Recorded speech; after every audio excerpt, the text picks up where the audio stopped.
Bonjour à tous, j'espère que vous allez bien, en bonne santé. Aujourd'hui, je vais faire cette vidéo qui vous montre comment faire les TP, les travaux pratiques, c'est-à-dire dans plusieurs modules, différents modules, par exemple logique combinatoire séquentielle, des TP sur mesure électronique, donc le module mesure électronique, le TP TELF, télécom fondamental, TP électronique si vous voulez, n'importe quel type de TP en utilisant l'ABDC par exemple, et le dispositif électronique, oscilloscope et les composantes électroniques, etc.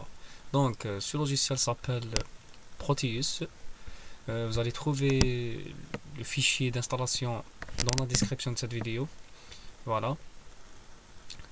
Vous cliquez, double-cliquez, vous exécutez le setup pour l'installer. Voilà. Et pour le patch, l'essence. Voilà. Le crack. Donc voilà le fichier d'essence pour le craquer. Donc c'est très simple de l'installer et de le craquer. Donc voilà.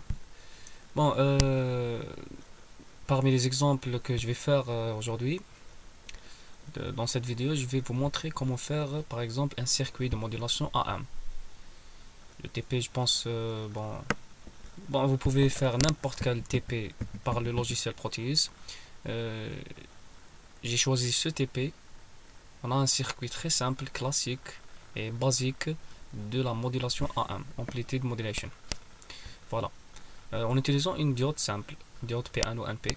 Donc voilà, on a deux signaux. Carrier, c'est la porteuse. Signal, c'est le signal d'un informatif qui porte l'information. On doit la transmettre. Comment on va changer tout simplement l'échelle, ou bien on va faire la transition. C'est-à-dire, c'est quoi la modulation AM? C'est un changement d'échelle, ou bien un changement d'échelle fréquentielle, bien sûr. C'est-à-dire, je vais changer la fréquence. Tout simplement, je vais faire une transition de la fréquence du signal informatif de basse fréquence vers le HF. De basse fréquence vers le HF, en tenant compte de cette porteuse, c'est-à-dire l'enveloppe. Donc, la porteuse consiste à envelopper ou porter ce signal informatif en basse, en HF, en haute fréquence.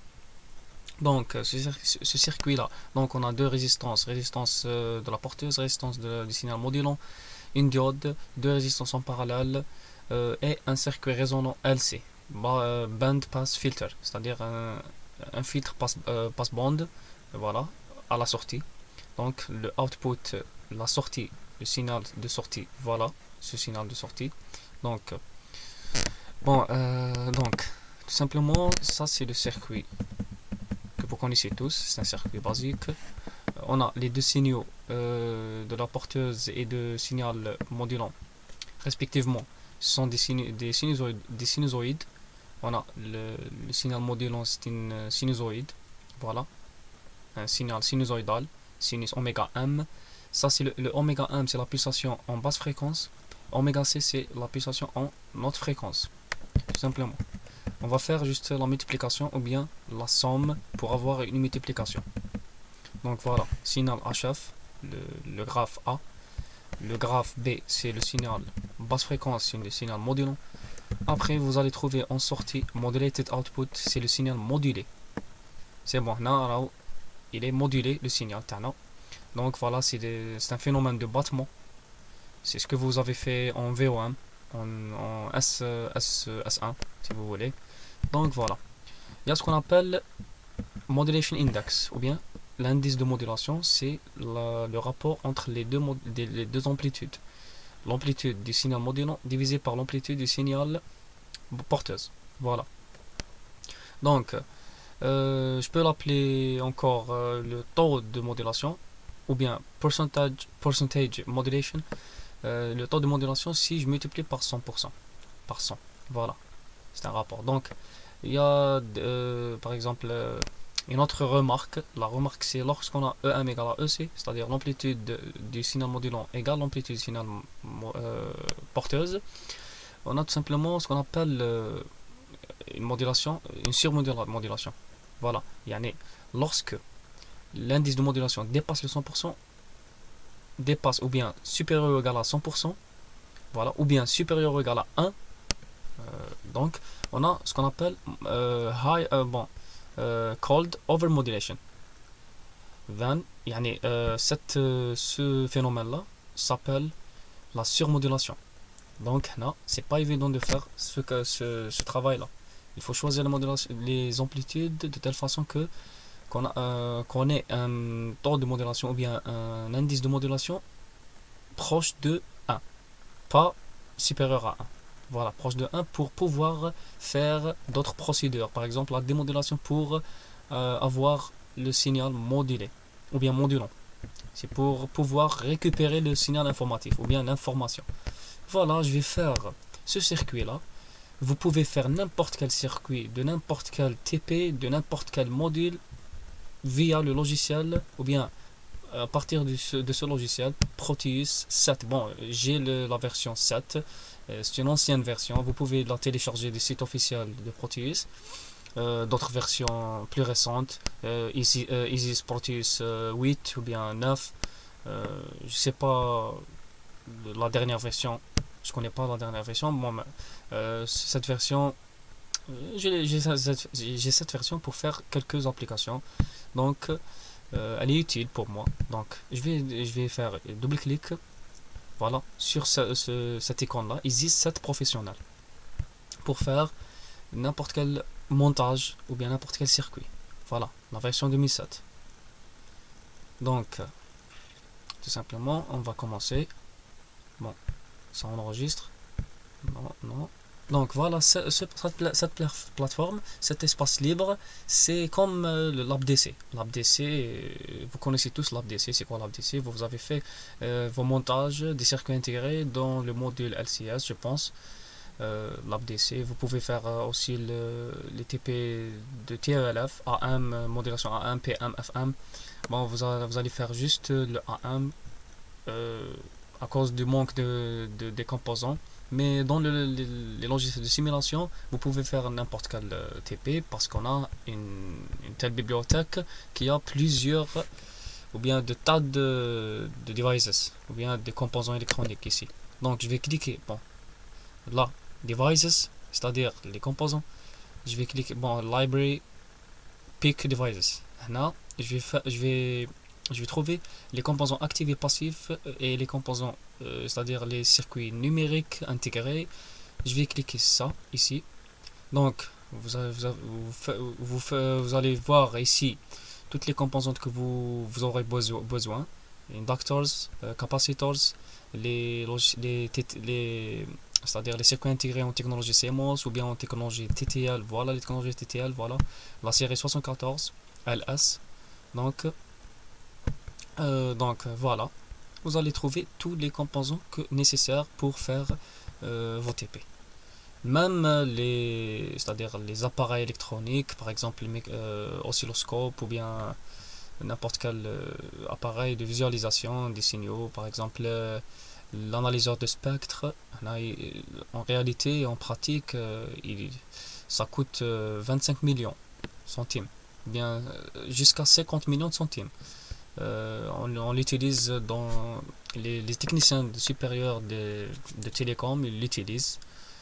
Donc, et là, en théorie, on peut l'utiliser en simulation.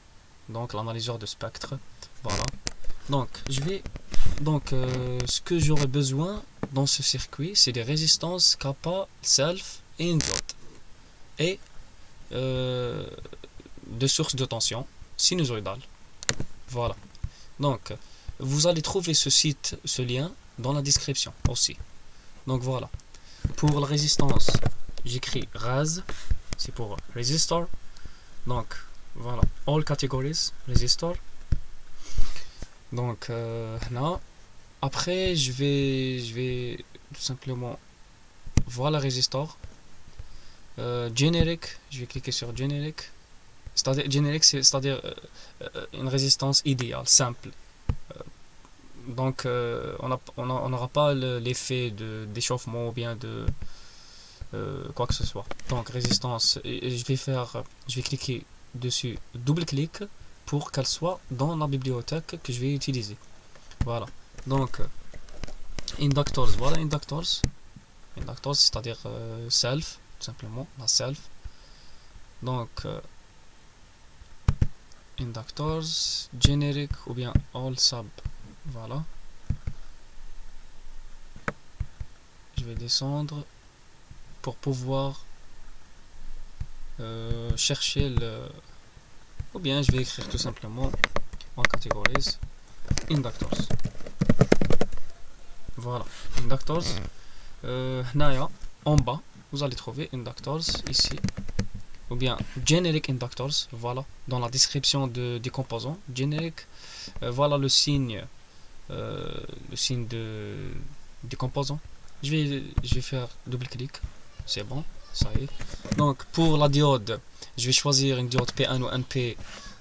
Bon, voilà, diodes. Et je vais choisir 1N 4001. Voilà, c'est pour Silicon Rectifier ou redresseur, c'est-à-dire une diode pour le redressement simple. Voilà. Donc, je vais faire un double-clic. Il nous reste que alternator, c'est-à-dire tout simplement un générateur de tension.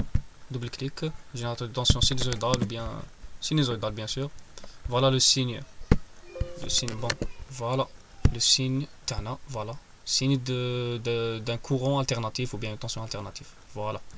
Donc, je vais faire le montage tout simplement. Je vais agrandir un peu le schéma. Voilà. On a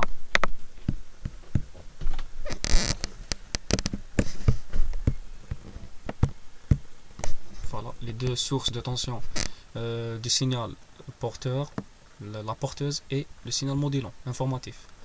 Donc une résistance pour la porteuse, une résistance pour la source de tension du signal modulant, deux résistances en parallèle de la diode. Bien, voilà, la diode doit être ici, montée en direct, l'anode dans le chemin, c'est-à-dire positif, et la cathode vers la sortie. Voilà. Voilà. Je vais relier tout simplement par la souris, en utilisant la souris, et je vais relier le schéma TANA, notre circuit. Voilà. Ça c'est pour le montage du circuit pour la modulation AM, modulation d'amplitude. Donc il nous reste que le circuit résonant. C'est pour, bon, j'ai oublié la capacité ou bien le condensateur. C'est pour, je vais la chercher ici, capacitors. Voilà capacitors, c'est ça. Generic capacitors. Je vais faire double clic, ça y est. Donc capacitors, voilà. Je vais la rotate clockwise, c'est-à-dire sens direct de l'horloge. Ça c'est, je vous ai dit que c'est un circuit résonant ou bien un circuit résonant pour ou bien un filtre passe-band à la sortie. Voilà, comme ça. Voilà, je vais vérifier exactement. Donc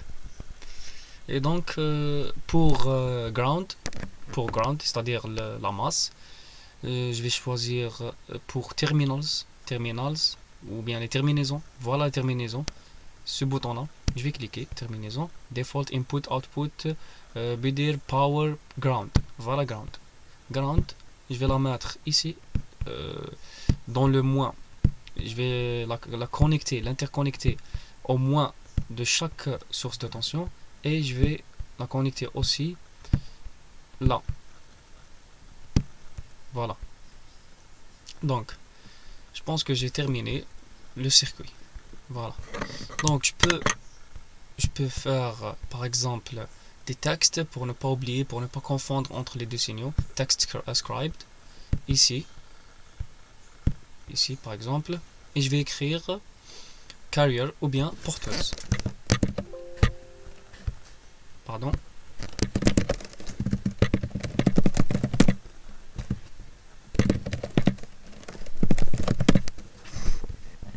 Ok, voilà. Ici aussi, donc signal modulant.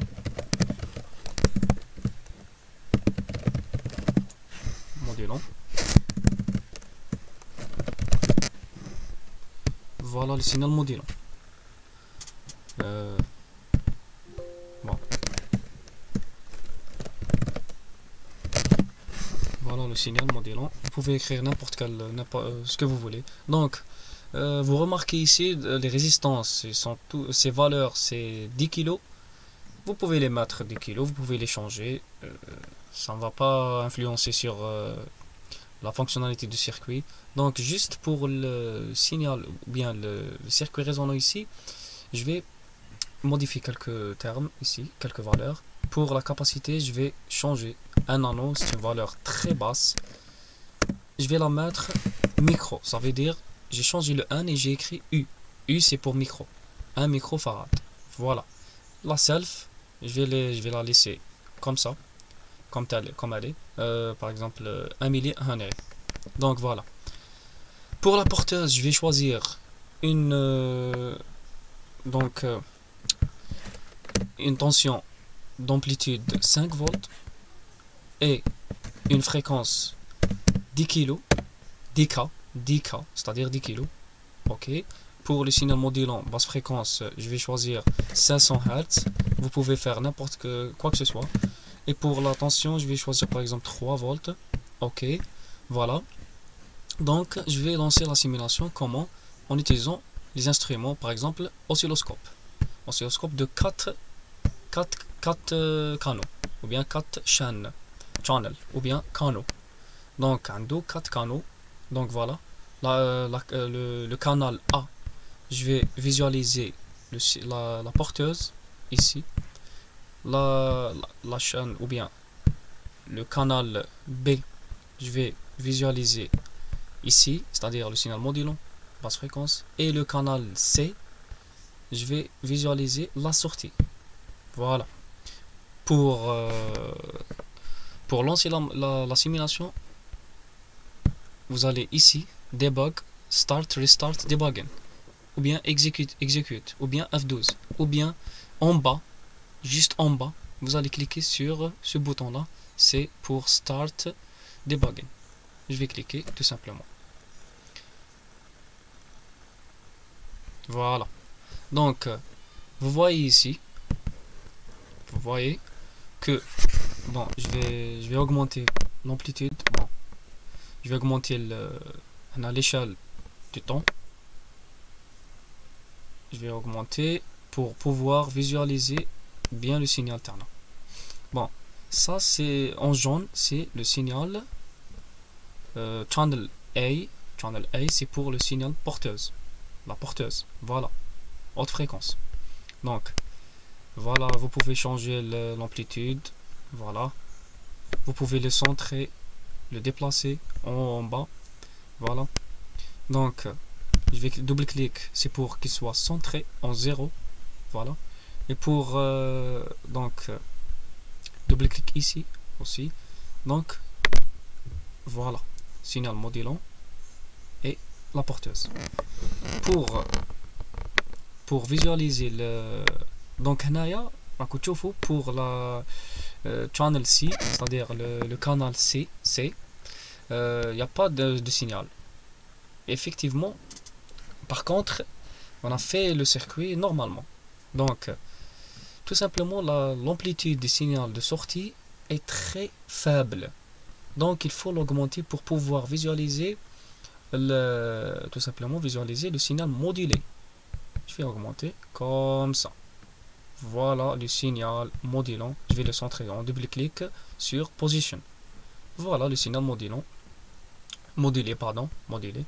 Vous pouvez lire les amplitudes les carreaux par exemple, en tenant compte l'échelle de l'amplitude et l'échelle du temps. Voilà, tout simplement. Une autre remarque, lorsque je déplace le signal modulant en bas, je vais le superposer comme ça. Bon, tout d'abord je vais stopper, ou bien c'est-à-dire je vais poser la simulation en cliquant ici en bas sur pause the simulation. Voilà, vous remarquez que le signal modulé, l'allure du signal modulé en deux, c'est-à-dire en deux alternances positif et négatif, varie en fonction du signal modulant. L'amplitude ou bien l'allure varie en fonction du signal modulant. Par contre, la fréquence, elle est très haute. Voilà, la fréquence est HF, étant HF, haute fréquence. Voilà. Donc voilà, j'ai terminé. Donc je vais stopper la simulation. Voilà. Il y a un autre moyen pour bien visualiser le signal de sortie, c'est-à-dire pour bien lire les informations, ou bien pour bien interpréter les résultats. Donc comment faire?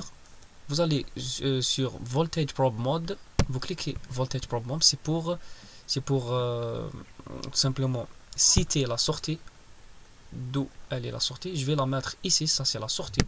Voilà, bon, ici, comme ça, je vais l'interconnecter là. Ça, ce que j'ai fait, c'est pour bien préciser la sortie, la sortie rehna. Voilà, donc pour visualiser le signal de sortie, bien visualiser le signal de sortie, c'est-à-dire il doit être visible pour bien tirer les informations. Je vais sur cette icône graph mode, je vais cliquer.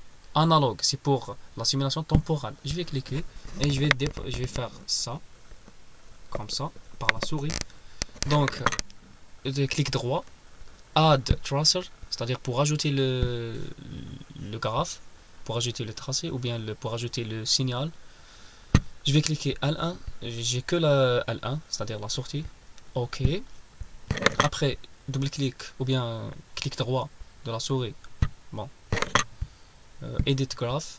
Là, start time 0, c'est-à-dire 0 secondes. Elle doit être terminée en 1 seconde. Voilà. Et je peux diminuer ici, en milli ou bien en micro. Voilà. OK.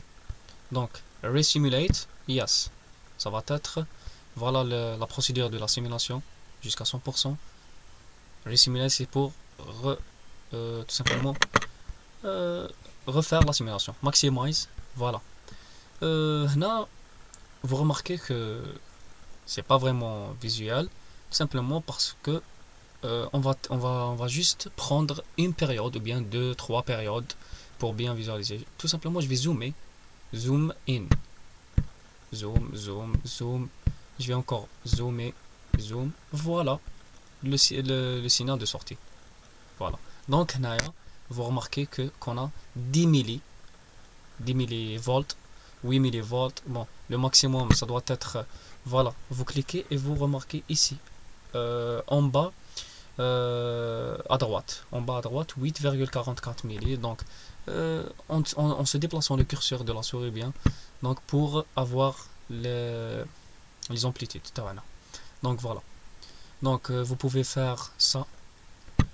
Vous allez lire normalement, vous connaissez tous la valeur maximale Hadia et la valeur pseudo minimale. Voilà cette valeur et cette valeur pour tirer tout simplement l'indice de modulation. En tirant ces valeurs pour tirer l'indice de modulation, je sais pas ça doit être comment, mais peu importe, il faut juste avoir ça c'est de la théorie tout simplement.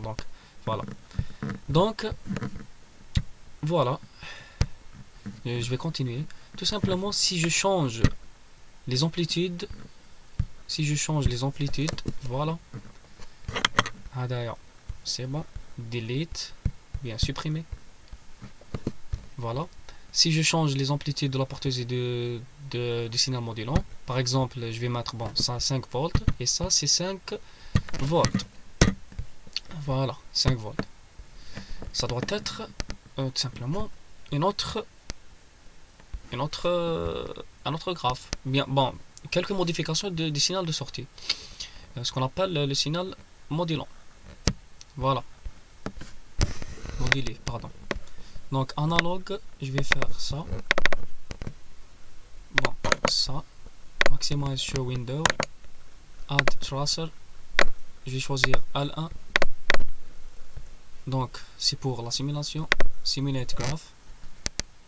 Et en attendant, voilà, on zoome là-dedans. Vous voyez ici la différence, que cette amplitude est presque égale à 0. On a pu annuler cette amplitude. C'est-à-dire, ça c'est la modulation maximale. On a l'indice de modulation égal à 1. Parce que j'ai fait tout simplement on a l'amplitude du signal porteur 5 volts et le signal modulant 5 volts. Donc 5 sur 5, ça fait 1. Donc l'indice de modulation est égal à, ou le taux de modulation, ce qui est 100%. Voilà. Si je change ou bien j'augmente l'amplitude du signal, par exemple, je vais la mettre 8. Voilà. OK. Et je vais simuler. On va voir ce qu'on va en trouver. Voilà. On a une... vous pouvez dire que c'est une distorsion, bien dispersion, bien déformation du signal modulé. Voilà.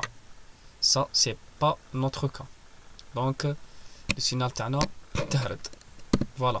Donc, ça veut dire il ne faut pas dépasser le 100%, bien l'indice de modulation ne doit pas dépasser le 1. Voilà. Donc là, on est dans le phénomène de la surmodulation. Voilà, et ça, c'est pas évident. Donc, parmi les caractéristiques ou les fonctionnalités essentielles ou indispensables des TP ou bien de l'analyse de notre circuit, c'est bien l'analyse spectrale. Voilà, en utilisant l'analyseur de spectre. L'analyseur de spectre doit être inclus dans l'oscilloscope ou bien c'est un appareil, ça coûte 25 millions. Je vous ai dit que ça coûte cher, tout simplement. Donc, comment faire ça en simulation? Tout simplement, je vais cliquer sur Fourier. C'est pour Fourier. Ou bien, c'est pour la transformée de Fourier. Vous avez vu le graphe auparavant du signal de sortie.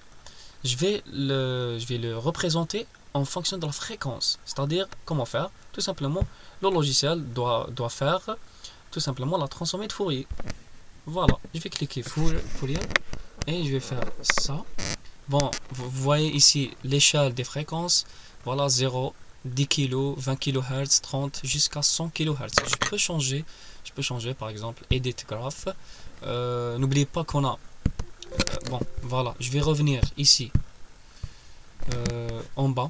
Le signal de sortie, il nous donne EC sinus oméga CT plus une amplitude cosinus plus moins cosinus. Donc voilà, tout simplement, si je fais la TF de ce signal là, il va nous donner 2 Dirac, centré à la fréquence moins oméga C, centré à la fréquence de oméga C, plus oméga C.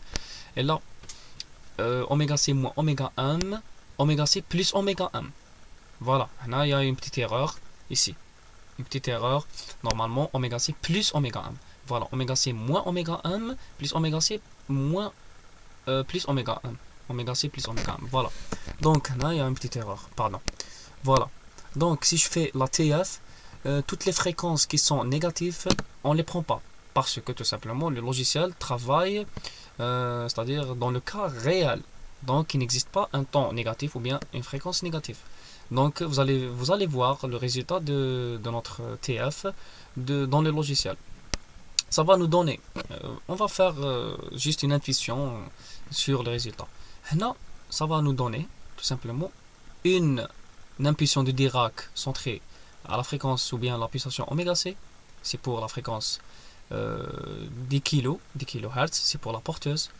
Voilà, oméga C moins oméga m, ça veut dire 10 kg moins 1600 Hz, ça fait 10 kg moins 0,5 kg, ça fait 9,5. Donc, on va avoir une fréquence centrée à la fréquence, ou bien une impulsion de Dirac centrée à la fréquence de 9,5. Et là, oméga C plus, je vous ai dit, il y a une erreur ici. Oméga C plus oméga 1. Ça veut dire 10 kg plus 700 Hz. Ça fait 10 kg plus 0,5 kg. Donc 10,5. On va voir si ça va nous donner le cas. Voilà. Add tracer.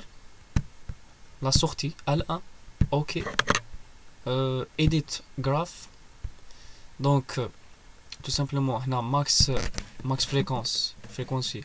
On sait bien que la dernière fréquence, c'est pour l'impulsion de Dirac centrée à la fréquence de 10,5. Donc je vais mettre par exemple 12,5 ou bien 12 kg.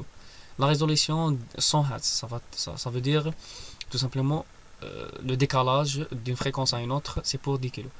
Là, Y scale, ça veut dire l'échelle doit être in dBs ou bien en dB, en décibels si vous voulez. Je vais pas cocher ça. Je peux cocher, ça va pas influencer. Tout simplement, les amplitudes doivent être 10 log ou bien 20 log, le rapport. Voilà. OK.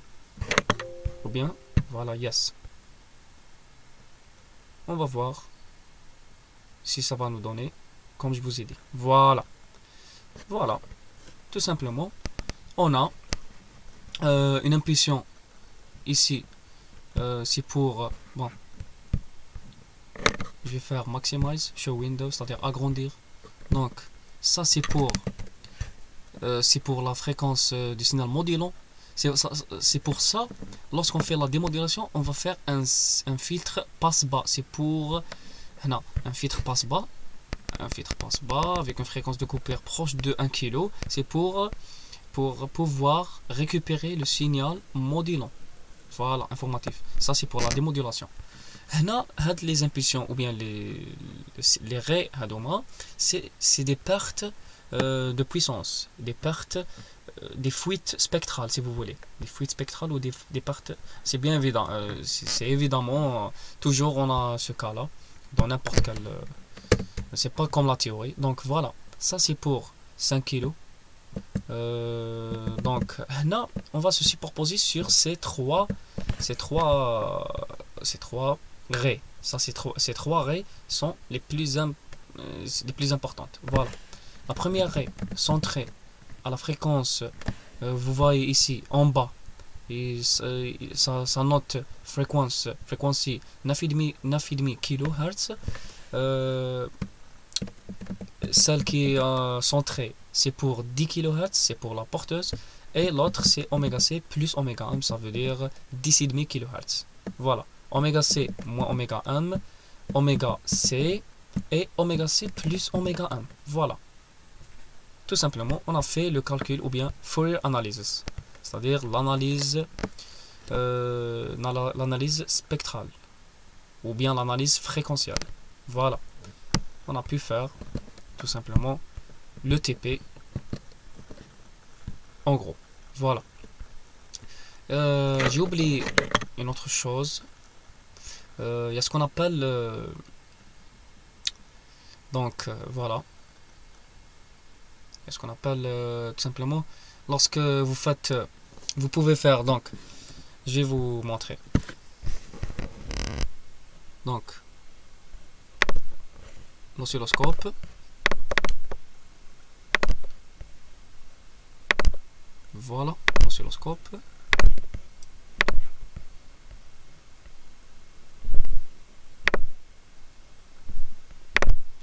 et la sortie doit être ici. Voilà, et je vais resimuler. Voilà. Donc tout simplement, non, off, ou bien c'est pas la peine. Je vais vous montrer quelque chose. Ça c'est pour le signal modulant.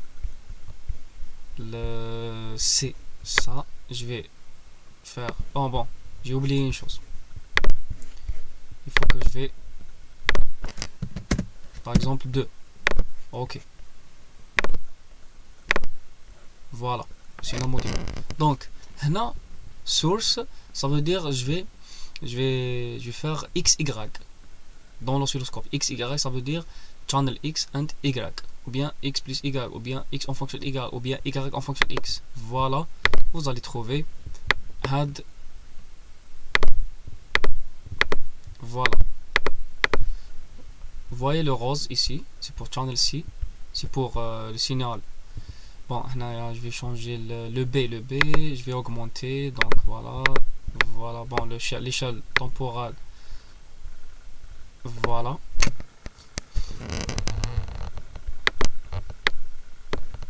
Donc le A, je vais faire off. Voilà. Maintenant, le schéma, ça vous aide. Donc, normalement, il est cité dans le TP AM.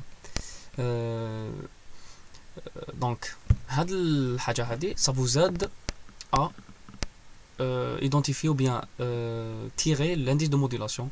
Vous allez calculer tout simplement les bases Hadoma, les longueurs des bases, la petite base et la grande base ici. Voilà, pour tirer l'indice de modulation. Voilà. Il faut démontrer que ce trapèze, voilà, il se montre trapèze. Donc, lorsque j'ai fait source ici, c'est pour l'oscilloscope. L'oscilloscope, vous allez faire XY. Ça veut dire vous allez éliminer l'échelle temporale. C'est-à-dire la variable temporale, vous allez l'éliminer. Vous allez faire juste le channel C et channel B. C'est-à-dire XY. Voilà, XY. Ça. Donc, XY, pour trouver ce trapèze-là, bon, on n'a pas les lois les bases, mais vous pouvez les démontrer en théorie. Donc, c'est pour la pratique. Le trapèze, lorsque vous allez lire l'énoncé du TP, vous allez trouver ce trapèze-là. Je ne sais pas s'ils ont laissé ce travail-là en deuxième année, 2020. Je ne sais pas s'ils ont fait ça. Donc, vous allez trouver ce trapèze-là pour tirer l'indice.